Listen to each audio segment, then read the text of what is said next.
Muy buenas tardes una vez más, soy el pastor Edgar Núñez de Grace Bible Church en español, para los que no me conocen y para los que ya, pues por aquello que se les ha olvidado, no se les va a olvidar mi nombre, ¿verdad?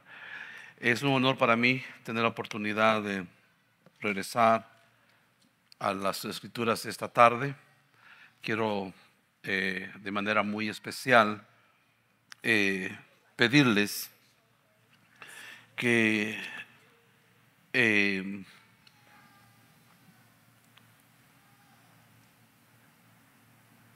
hagan todo lo que pueda y que esté a su alcance para poder eh, participar en los grupos fraternos.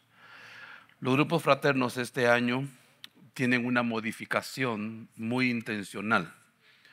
Vamos a tener libros específicos para temas específicos para poder discipularlos a todos ustedes en todos los niveles de madurez que hay en esta iglesia.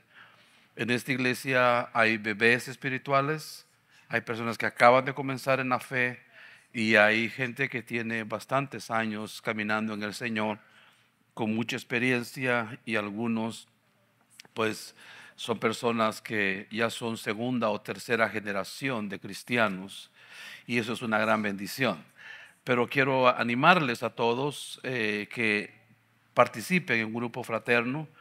De igual manera, quiero enfatizar el anuncio que se ha dado al respecto de las casas de oración. Lo que hemos estado experimentando en casa de los hermanos Rivera es algo indescriptible.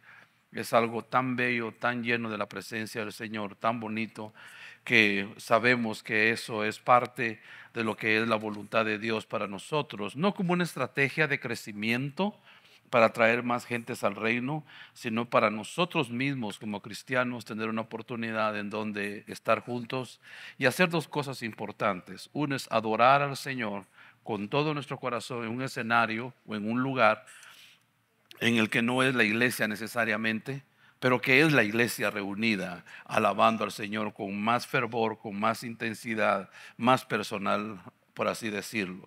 Y la oración es algo indiscutiblemente indispensable. Yo en lo personal he visto más milagros ocurrir en esa casa que los que he visto ocurrir en otros lugares. He oído de milagro tras milagro y les puedo decir, desde cánceres curados, situaciones económicas totalmente recuperadas, matrimonios restaurados por causa de la oración. Y yo quiero de verdad suplicarles que consideren seriamente los que puedan abrir sus hogares, ya sea para una casa de oración. Hable conmigo. Si quiere abrir su casa para un grupo fraterno, hable con Lester, y nosotros estaríamos muy agradecidos si usted hace parte del staff, del equipo que hace que esta iglesia sea una iglesia relevante en la comunidad. Abra su Biblia, por favor, en 1 Corintios capítulo 2. Y antes de entrar en la lectura, déjeme contarle una experiencia que espero sirva para introducir este asunto. Estamos en una serie que se llama Viviendo como gente de Dios. ¿Cuántos de ustedes tienen vecinos que saben que usted es cristiano? Levante la mano. ¿Verdad? Déjeme decirle algo.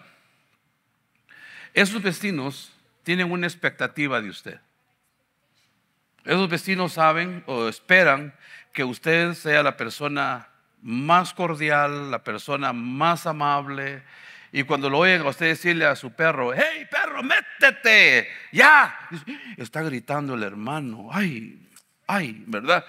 O sea, hay una expectativa no solamente entre las personas al respecto de nuestra conducta como hijos de Dios, como también lo hay de parte de Dios hacia nosotros, ¿verdad? Él tiene expectativas de cómo espera que nosotros nos conduzcamos. Por eso esta serie se llama Viviendo como gente de Dios. ¿Por qué? Porque hay ciertas características que desarrollamos con el tiempo y otras que se adquieren casi que inmediatamente que uno comienza en los caminos del Señor. En 1 Corintios, como usted sabe, es una iglesia. El Corinto era una región con demasiadas prácticas de mucha confusión, perversión sexual, lo que hablábamos la semana pasada. La gente tenía que tener una avidez por el dinero, por la riqueza, para poder pertenecer a aquella comunidad. Las personas tenían que tener lo suficientemente, ser tan devotos al sexo que la diosa Diana se les requería, y todo lo que les expliqué la semana pasada. Pero dentro de esa comunidad habían dos grupos, voy a decir así, dos grupos predominantes. Habían los que se llaman voy a decir, los no convertidos y los convertidos. ¿Verdad? Cuando usted lee capítulo 1, capítulo 2 de 1 Corintios, usted se va a dar cuenta de qué estoy hablando. ¿Verdad? Que había una audiencia de personas que no eran convertidos o acababan de comenzar en la fe. Quiero decirle algo: el hecho de ser inmaduro en la fe no significa que usted no es cristiano, o que usted no es santo. Porque es bien interesante, porque Dios nos puso una etiqueta que dice que nosotros somos santos a partir del momento en que nosotros recibimos a Jesús, ¿verdad? Y eso no significa que ya llegamos a la completa santidad. Solo nos dice que somos santos porque la palabra significa separados, significa puestos a un lado con una misión o con algo específico a realizar. Entonces, en ese capítulo 2, capítulo 3 del libro de 1 Corintios, usted se va a dar cuenta que el apóstol Pablo le está hablando a dos grupos de personas, esas personas recién convertidas o no convertidas, y al otro grupo de gente que ya se había convertido. Pudiéramos suponer que el apóstol Pablo estuviese hablando de que las prácticas indebidas que se estaban dando entre la iglesia de Corinto fueran prácticas típicas o que caracterizaban solamente la conducta de la gente no convertida. Pero no, estaba hablando de las personas convertidas que tenían prácticas todavía pecaminosas. ¿Alguno de ustedes ha manejado un auto con la luz de check engine encendida, una color amarillito? ¿Sí? ¿Alguna vez le ha pasado que ustedes van manejando y de repente su carro, pling, pling, ¿verdad? Le aparece una lucecita amarilla con un motorcito y dice: revise el motor. A veces no es el motor, a veces es una llanta que le falta aire. Pero es muy interesante porque esa lucecita, si uno le presta atención, esa lucecita puede salvarte de un problema mayor. Cuando a mí me salen esas lucecitas, ay, digo yo, ¿de cuánto va a ser la factura, verdad? Porque luego pienso, tengo que llevarlo al mecánico. Luego pienso, pero a veces solo me asusto con el petate del muerto, porque en realidad es solamente una llanta que está desinflada y que tengo que echarle aire, y cuando le pongo al aire desaparece. Pero así como le prestamos atención a esa luz amarilla que dice check engine, quiero que ustedes sepan que este mensaje es también con la intención de llamarle su atención a su santidad, a que es importante que usted camine en santidad, que pueden ver que hayan señales, tal vez una llanta, ¿cómo se dice? Una llanta Apache, una llanta sin aire, puede ser un motor que está a punto de quebrarse. De cualquier manera, todos nosotros aquí reunidos debemos de prestarle atención a este mensaje, porque puede ser un check engine que es importante. Les decía, el apóstol Pablo estaba hablándole a la iglesia que practicaba pecado, que estaba involucrada todavía en prácticas indebidas, y el apóstol Pablo está haciendo está queriendo corregirles la plana a todos ellos. Lea conmigo capítulo 2, versículos 1 y 4 de Primera de Corintios. Dice: así que, hermanos, cuando fui a vosotros para anunciaros el testimonio de Dios, no fui con excelencia de palabras o de sabiduría, pues me propuse no saber entre vosotros cosa alguna, sino a Jesucristo y a Él crucificado. Y estuve entre vosotros con debilidad y mucho temor y temblor, y ni mi palabra ni mi predicación fue con palabras persuasivas de humana sabiduría, sino con demostración del Espíritu y del poder. Lo que yo quiero que usted entienda es que no es, mi punto principal esta tarde no es por persuasión, sino que es por demostración que nosotros vamos a poder externar o exteriorizar que somos gente de Dios. Déjeme explicarle la palabra persuasión.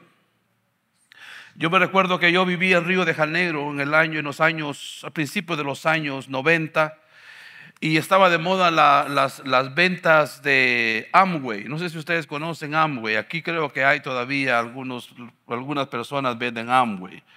Yo me recuerdo que todo el mundo hablaba que Amway era la solución para los problemas financieros del mundo entero, ¿verdad? Y cuando me llegaron a preguntar si yo quería una demostración, yo dije, pues gratis, ¿verdad? Entonces, ¿por qué no? Y entonces llegaron y con un spray limpiaron una olla, y con otro limpiaron una mancha en una camisa, pero todo lo llevaban ellos, ¿verdad? O sea, no fue mi camisa, no fue mi olla, no, claro que ellos llevaron. Y este portugués hoy, sí, porque estaba en Brasil. Ese es un chiste que nadie entendió. Anyways. Entonces estaba yo en un momento en que mi atención estaba puesta en la demostración. Y fui persuadido que si yo usaba los productos y los vendía, mi economía iba a subir. Mis ingresos regulares se dejarían de ser regulares para convertirme en un vendedor estrella del nivel mundial, que iba a tener Cadillacs, Rolls Royce, Rolex. Así fui persuadido por palabras, y por una demostración que venía acompañada de un argumento que llamó o que cultivó mi atención, porque yo había decidido prestarles atención. Aquí es un asunto que yo quiero detenerme un poquito más. Nuestra vida en el Señor no es por lo que nos persuaden o lo que nos dicen. Nuestra vida en el Señor es por lo que experimentamos de Él en nosotros. Es por la demostración de la vida que el Espíritu de Dios nos trae hacia nosotros. Estaba escuchando a un predicador recientemente, que creo que alguien me mandó ese video, pero anyways, que decía, era una conferencia, creo, y dice: a ver, apóstol, le dice, suba usted ahí al púlpito. Él estaba aquí abajo, el predicador estaba aquí, tenía un púlpito, él estaba predicando, y llama a uno de los apóstoles de la conferencia y dice: a ver, apóstol, suba usted ahí y haga como que está predicando.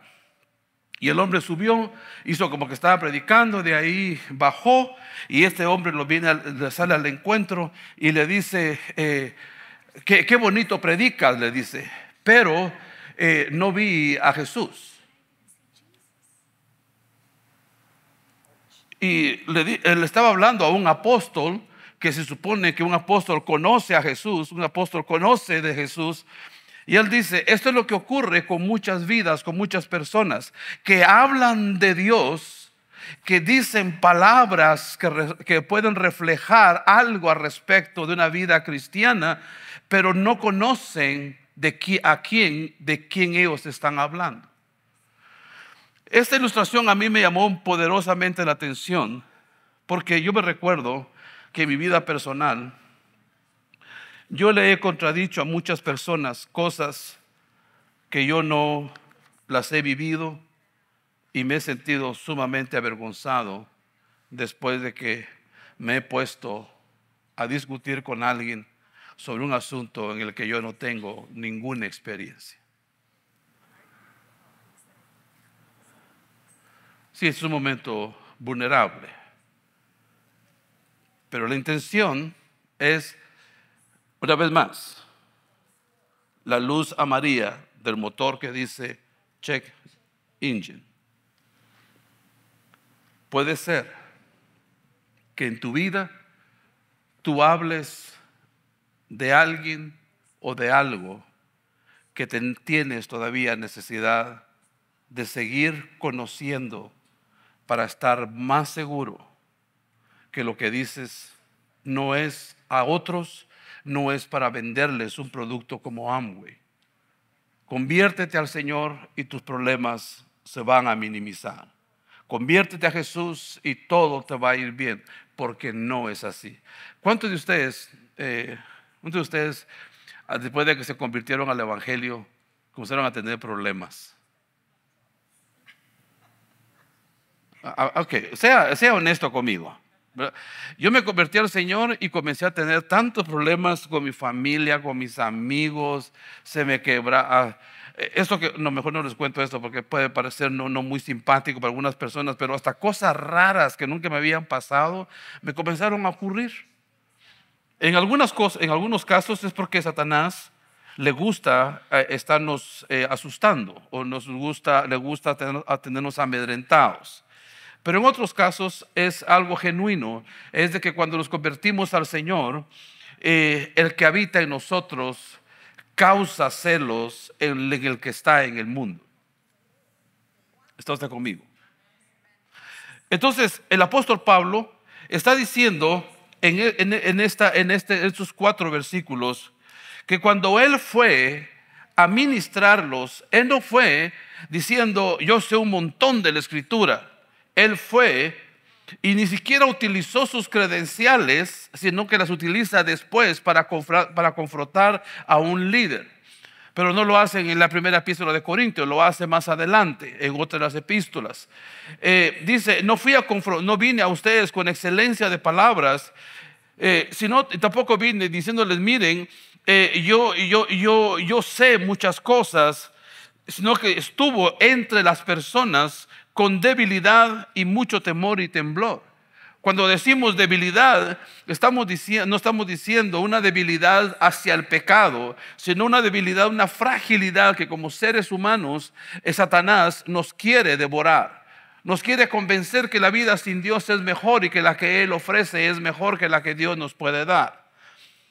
Y el apóstol Pablo, cuando estaba conviviendo en su debilidad con los débiles, él pudo haber dicho, yo conozco la escritura, yo hago esto, yo he hecho lo otro, pero él no vino a los de Corinto con esa actitud. Sino que, y tampoco sus palabras fueron palabras persuasivas como me lo hicieron conmigo cuando yo estuve, cuando me metí a esa pirámide del Amway. Sino que dice, yo quiero que usted le preste atención a esto que dice el apóstol Pablo, sino que vine con demostración de espíritu y de poder. El reto que usted y yo tenemos delante de nuestros vecinos o delante de nuestros familiares que no conocen al Señor es un reto que tiene que ver con no es qué tanto decimos o qué tanto hablamos o qué tanto recitamos, sino que es cuánto poder, cuánto del Espíritu vivimos. ¿Está usted conmigo? Ahora, estar en el Espíritu no significa otra cosa más que vivir en la manifestación de la santidad que Dios quiere que nosotros vivamos. Y eso solo se puede obtener en la medida que nosotros buscamos la presencia de Dios. ¿Sabe cómo va a aprender inglés usted? Vea películas en inglés, escucha radio en inglés, hable con gente que no habla su idioma original. Entre más usted se exponga, mejor, más fácil va a ser. ¿Sabe cómo es que usted va a vivir una vida en el Espíritu? Relacionándose con el Espíritu. Pero no estoy diciendo relacionándose con el Espíritu solo cuando, sino relacionándose con el Espíritu siempre. Por eso es de que el apóstol Pablo en 1 Corintios capítulo 14 habla al respecto de lo que es la profecía. Y también habla del don de lenguas. Y habla de otros asuntos que son relevantes para nosotros como seres humanos, para poder crecer en nuestra relación, en nuestra vida, en el Espíritu. En el versículo 5, que usted va a leer conmigo, de 1 Corintios, dice: para que vuestra fe no esté fundada en la sabiduría de los hombres, sino en el poder de Dios. La razón por la que el apóstol Pablo hace énfasis, miren muchachos, o miren ustedes, yo no vine a demostrarles cuánto sé, cuántos nudos puedo desatar, pero vine a ustedes con poder del Espíritu, porque la iglesia no es al respecto de mí. El apóstol Pablo le está diciendo: yo no quiero que ustedes tengan una fe en mí. Mire, nosotros aquí tenemos un dicho en la iglesia. En total somos 24 personas en el staff de Grace Bible Church. Cualquier persona del staff le va a decir que esta iglesia no es al respecto del pastor Keith, que es el pastor general. Cualquier persona le va a decir que esta iglesia es al respecto de Jesús. ¿Aló? Nuestra tarea a nosotros, los pastores, los predicadores, los maestros, es conducirlo a usted hacia Jesús, es llevarlo a usted a que conozca más a Jesús, a que usted desarrolle una vida en el Espíritu, conociendo mejor lo que es el Espíritu Santo, cómo es que Él se manifiesta, cuáles son sus características, cuáles son los frutos, cuáles son las consecuencias de tener el Espíritu Santo de Dios entre nosotros. Esa es nuestra tarea. Pero si usted está aquí en esta iglesia, y esto lo dije la semana pasada y creo que lo he dicho frecuentemente en los últimos meses, si usted está en esta iglesia por el pastor de la iglesia, usted está en el lugar equivocado. Si usted está en esta o en cualquier otra iglesia, ustedes que van a ver este video después en YouTube, si usted está en su iglesia pensando que es por el líder de la iglesia, usted está en el lugar equivocado. O sea, usted tiene que estar en el lugar en donde es Jesús, es Señor de señores. En donde Jesús es el centro, es todo y es el todo para cualquier actividad de la iglesia. ¿Verdad? Claro que hay responsabilidad de parte en los pastores, hay responsabilidad en los adoradores, ¿verdad? Pero yo les puedo decir, esa responsabilidad es de ellos con Jesús. Es mi responsabilidad con Jesús. Es su responsabilidad con Jesús. Cada uno de nosotros juega un papel importante en lo que es la vida congregacional. Pero el apóstol Pablo está haciendo el énfasis, y fíjese que hubo un momento, una discusión entre ellos, porque algunos comenzaron a decir: miren, es que yo sigo a Pablo. Otros decían: no, yo sigo a Apolos. Otros decían: no, yo sigo a Cefas. Y unos un poquito más espirituales decían: es que nosotros seguimos a Jesús, ¿verdad? El punto aquí es que si usted tiene vecinos, hay personas en su familia, si usted ve que hay necesidad de expandir el evangelio, créame, nadie se va a convertir por lo que usted diga si no tiene el respaldo de la unción del Espíritu Santo de Dios. ¿Sabe qué es lo que la Biblia dice? ¿Quién es el que atrae a los hombres hacia Dios? Es el Espíritu Santo. Él es el que los convence de justicia y de juicio, ¿verdad? Y yo quisiera, a mí me gusta mucho evangelizar, me gusta mucho presentar el evangelio, y a veces me voy al lugar. Tengo un lugar favorito, es el Karcher Mall, aquí cerca de mi casa. ¿Cómo me gustaría que cada vez que yo les predico a alguien se convirtiera al Señor? Pero no los puedo convencer yo. Lo único que los convence es el Espíritu Santo. De la misma manera quiero convencerle a usted en esta tarde que sí, para que usted pueda vivir una vida en santidad, usted tiene que saber que Dios espera que usted viva esa vida en santidad, que Él espera que esa vida usted la desarrolle. No va a ocurrir de un día para otro, va a venir en un proceso. En lo que seguimos leyendo en el versículo 6 y 8, dice la Escritura: sin embargo, hablamos sabiduría entre los que han alcanzado madurez, y sabiduría no de este siglo, ni de los príncipes de este siglo que perecen. Mas hablamos sabiduría de Dios en misterio, la sabiduría oculta, la cual Dios predestinó antes de los siglos para nuestra gloria. Hey, ¿cómo? ¿Cómo? Para nuestra gloria. No que nosotros le damos toda la gloria a Jesús. Déjeme explicarle. Aquí cuando dice nuestra gloria es para decir nuestra buena reputación. No tiene nada que ver con ser glorificados como glorificamos a Jesús. Pero regresemos al versículo 6. Dice: sin embargo, hablamos sabiduría entre los que han alcanzado madurez. Nosotros los cristianos necesitamos entender que no todas las personas tienen el mismo nivel de entendimiento ahorita. Lo que no significa, a mí antes, hace unos años, alguien me dijo, invité a un pastor de una denominación muy grande en Centroamérica.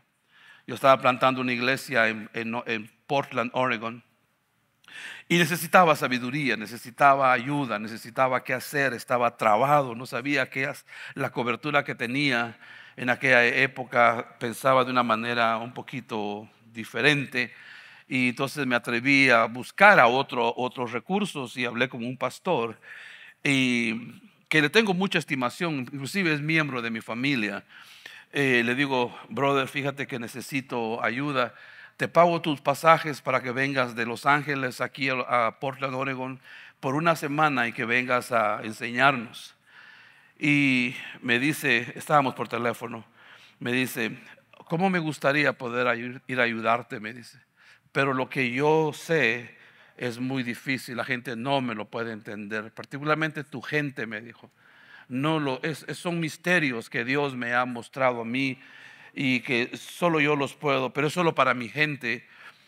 Si tú quieres, pues se pueden convertir en parte de nuestra denominación, y ahí el mismo espíritu que camina entre nosotros les va a dar revelación a ellos. Y yo dije: ¿qué?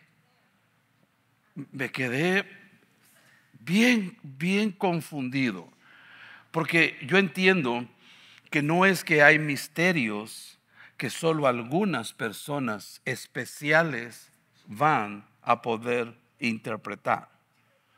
Yo entiendo que el misterio a que se refiere era el misterio de la salvación a través de la gracia, el perdón de pecados a través de Jesucristo. Ese es el gran misterio. Pregúntale al apóstol Pablo en diferentes epístolas. Mi punto es que a partir del versículo 6, que llegó un momento en que el apóstol Pablo dijo: ¿saben qué? No vine a convencerlos con palabras, pero si tenemos que tener una conversación profunda, la vamos a tener, ¿verdad? Porque esas conversaciones maduras o esas conversaciones profundas se pueden tener con las personas que han alcanzado madurez. Y déjeme decirle algo, mi hermano y mi hermana que me están escuchando. El hecho de que usted no tenga madurez suficiente para tener una conversación de altura con un doctor no significa que usted no tiene valor. No significa que usted no puede ir creciendo y aprendiendo. Si usted me pregunta ahora sobre crianza de hijos, yo le voy a decir: yo me siento muy capaz de hablarle a cualquier persona al respecto de cómo se crían a los hijos. Yo ya crié 2, ellos están criando a 7, y le puedo decir, el resultado que yo estoy viendo no es por lo que digo, sino por lo que vi, por lo que está ocurriendo, por el fruto, ¿verdad? Pero le puedo decir, si yo le pido un consejo de cómo criar a un niño, a una mamá que acaba de parir, no la estoy menospreciando, pero la mujer apenas está comenzando a recuperar su propio cuerpo de todo ese trauma que causa el dar a luz. A eso se refiere el apóstol Pablo, que hay ciertos niveles niveles de madurez, pero no significa que el que es inmaduro es tonto. No significa que el que es inmaduro tiene un coeficiente intelectual muy bajo y que nunca va a aprender. No se deje tratar de esa manera. No permita que nadie venga y le menosprecie a usted porque usted es inmaduro en la fe.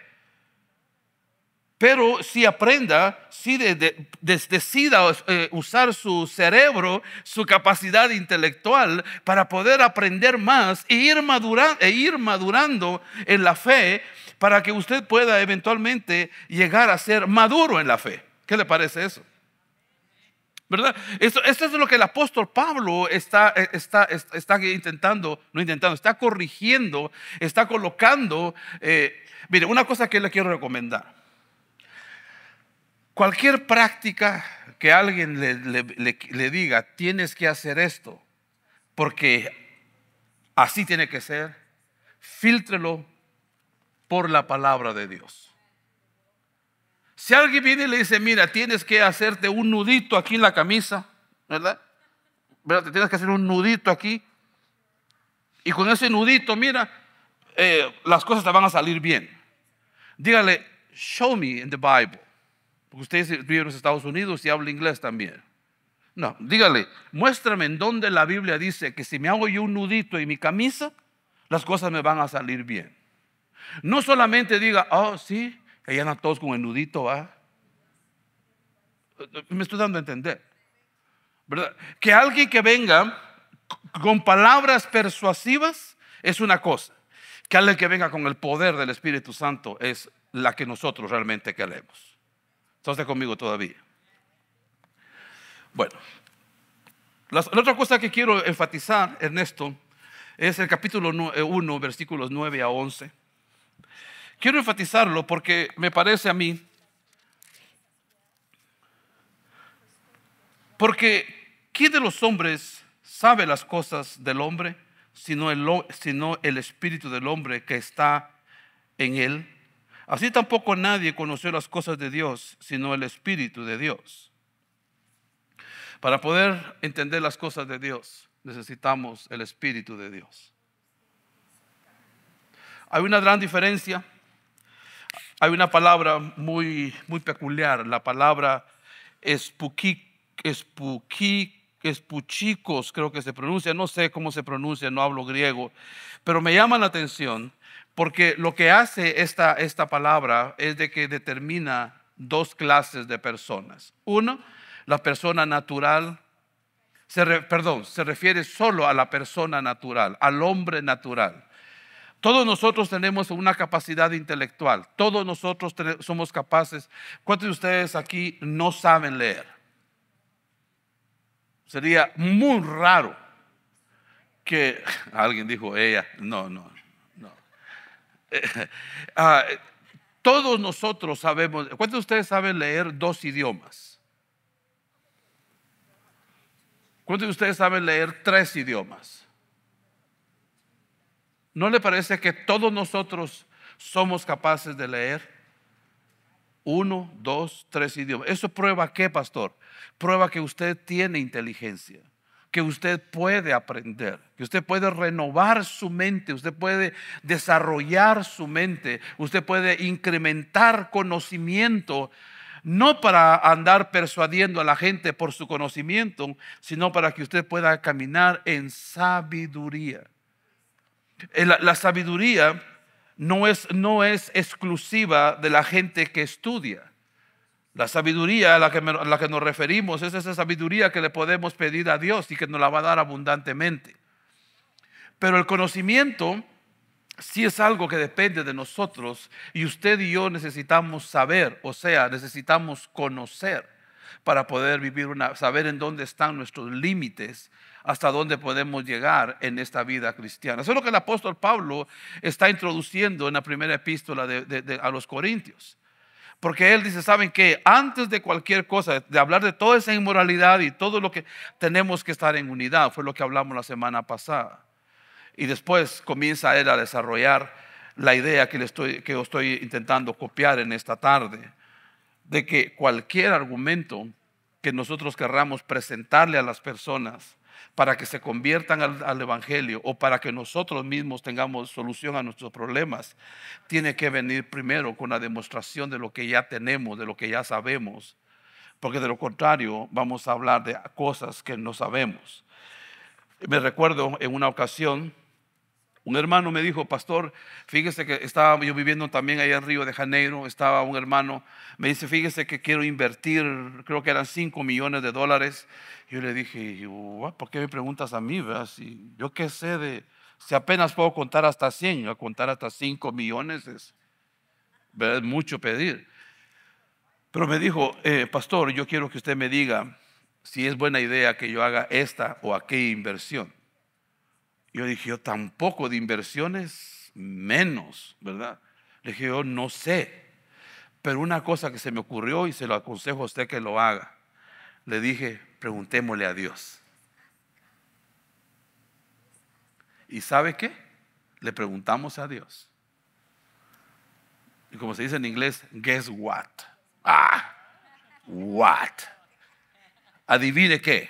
¿O qué cree usted? La inversión le salió bien al hombre. Multiplicó su capital, ¿verdad? Entonces ahora yo soy experto en consejería de finanzas. No. Solo fue que, no teniendo sabiduría, fui y se la pedí a Dios. Eso es lo que la Escritura dice.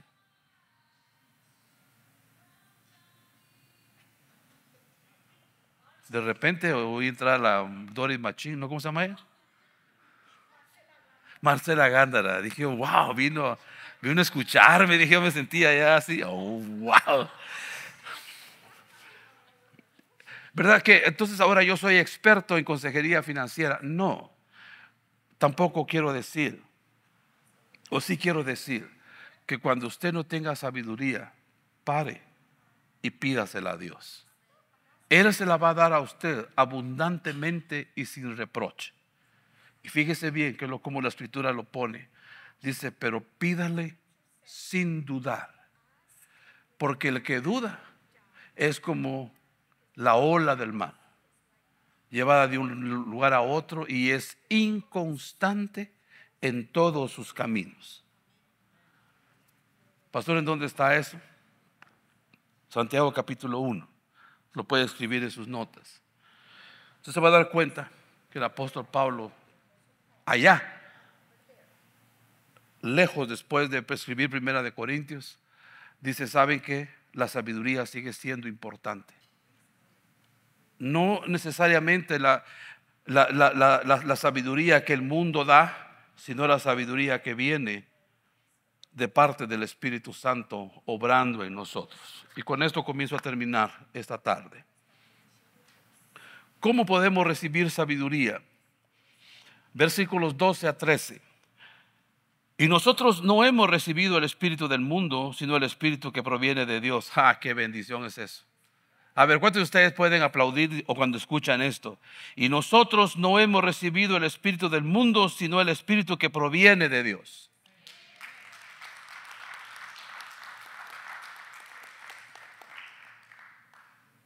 Nosotros no hemos recibido el espíritu que viene del mundo, sino el espíritu que viene de Dios.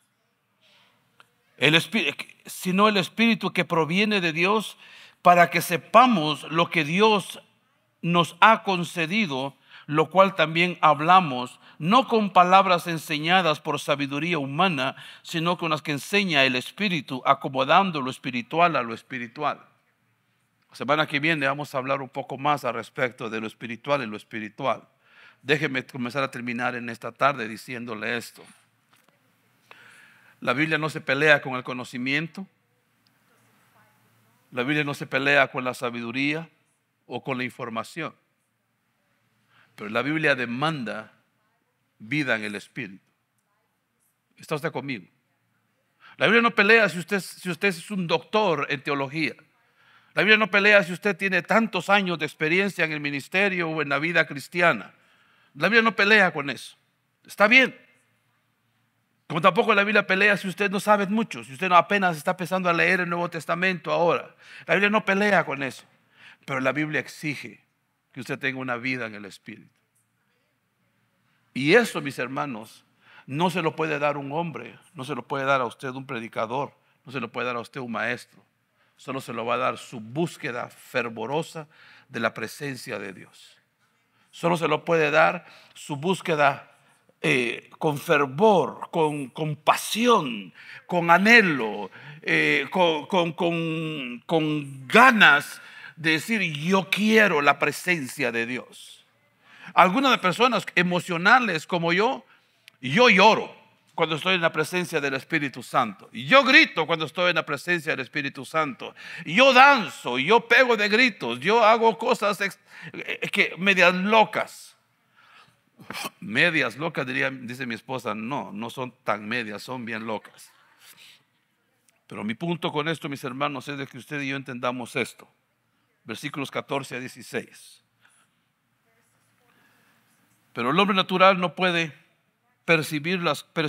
no percibe las cosas que son del Espíritu de Dios, porque para él son locura, y no las puede entender porque no se han de discernir, porque se han de discernir espiritualmente. En cambio, el espiritual juzga todas las cosas, pero él no es juzgado por nadie, porque ¿quién conoció la mente del Señor? ¿Quién lo instruirá? Mas nosotros tenemos la mente de Cristo. ¿Cuántos de ustedes se atreven a darle un aplauso también al Señor cuando Él dice que usted tiene la mente de Cristo? Si ese aplauso es para Jesús, qué pobrecito. Yo creo que un aplauso para Jesús tiene que ser con ganas. Si el aplauso era para mí, está bien, pero si es para Jesús, tiene que ser con ganas. Déjeme, con eso termino. Nosotros tenemos la mente de Cristo. No dice vamos a tener la mente de Cristo. Dígale a su hermano que está a la par suya en este momento: tú tienes la mente de Cristo. Vamos, dígale: tú tienes la mente de Cristo. Voltéese a la persona que está a 2 sillas de usted y dígale: tú también tienes la mente de Cristo. Vamos, vamos, iglesia, por favor. Yo quiero que usted se pueda identificar con esto, porque no es de que usted la va a tener. La Biblia dice que usted ya la tiene, usted ya tiene la mente de Cristo. Entonces, a usted no le va a hacer falta en ningún momento. No hay ninguna excusa, no hay ninguna disculpa para pensar: es que a mí no se me quedan las cosas. Es que ya estoy muy viejito para seguir aprendiendo. Ahí nos hizo aplaudir y ahora nos está regañando. No, a cualquier momento, en la medida que usted se esfuerce en seguir aprendiendo, créame, no solamente en el conocimiento, aunque la Biblia no pelea con el conocimiento, usted necesita crecer en la vida en el Espíritu. Pero recuérdese que es para eso que usted tiene la mente de Cristo, para vivir en el Espíritu. Amado Dios, yo quiero darte gracias por cada una de estas mentes que están enfrente de mí, Señor. Yo sé que cada uno de ellos es importante para ti, y por eso, Señor, les has dado la mente de Cristo, porque son importantes para ti, Señor, porque somos importantes para ti. Tú no quieres, Señor, que nosotros sigamos padeciendo por no tener una vida en el Espíritu. Tú anhelas, Señor, que nosotros vivamos en santidad, y la santidad solo vendrá a nosotros en la medida que crezcamos en ese discernimiento espiritual, en donde podamos ver lo espiritual con lo espiritual. Y Dios, te damos gracias que sabemos que los días que vienen para nosotros son días de bendición. Sabemos, Dios, que seguiremos aprendiendo. Sabemos, Dios, que seguiremos creciendo, pero sobre todo sabemos, Dios, que podemos seguir contando, Señor, con tu misericordia mientras nos equivocamos. Que podemos seguir contando con tu perdón, Señor, cada vez que pecamos. Que podemos seguir contando contigo, Señor, en nuestros momentos de soledad o de aislamiento. Podemos creer firmemente y determinadamente, Señor, que las cosas de este mundo no tienen ningún atractivo no son atractivas al hombre que es espiritual, pero son muy atractivas a la mente natural. Por eso, Dios, te suplico, así como el apóstol Pablo le afirma a los corintios, ustedes tienen la mente de Cristo. Y por eso, Señor, te damos gracias y te pedimos que nos lleves con bien a nuestras siguientes actividades este día. Oramos agradecidos, Dios, en el nombre del Padre, del Hijo y del Espíritu Santo. Amén. Que Dios los bendiga, mis hermanos. Nos vemos aquí la próxima semana. Gloria a Dios.